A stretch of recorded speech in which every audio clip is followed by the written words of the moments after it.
national and international landscapes are moving feasts, and Australia is now the only Western democracy that does not have a Bill of Rights for its citizens. But do we need one?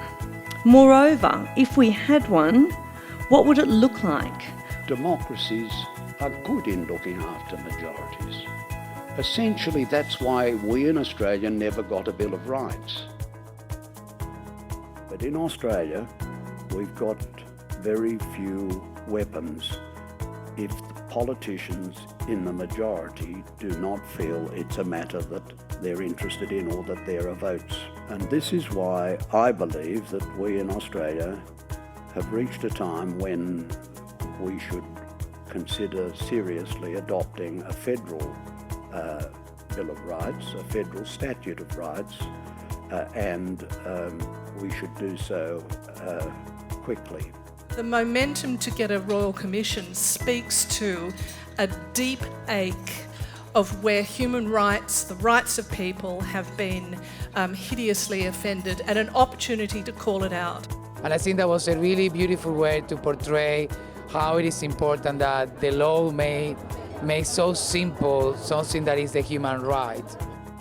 People of Melbourne, largely, who've come together again in Anna McPhee's memory to pause to think about how we can fashion a better nation and a better world for our sons and, I guess, particularly for our daughters. Whenever I attend a DCA Oration or any other DCA event, I always come away thinking about how I can do more to improve diversity and inclusion, whether it be in my workplace or in my community. For us to recognise each other's basic human rights.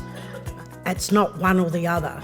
I would hope that we're a modern country, we're a wealthy country, and I think we are a fair country, to use that terminology. It's just so wonderful to be in a room full of people who are passionate about inclusion, who have a shared commitment to increasing human rights, to creating a more inclusive society, and who want to play an active role. So we're not just here to listen, we're here to learn and we're here to take action, and that's incredibly energising.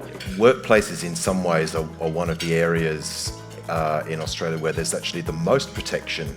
I think the other point for me about that though is that having that protection doesn't actually create an inclusive workplace.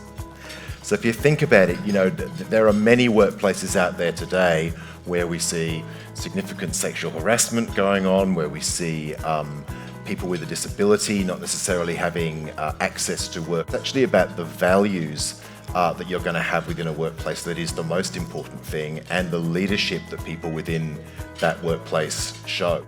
We need fighters for diversity and equality, and I feel the vibes in this room, High Court judges are very good in telling vibes.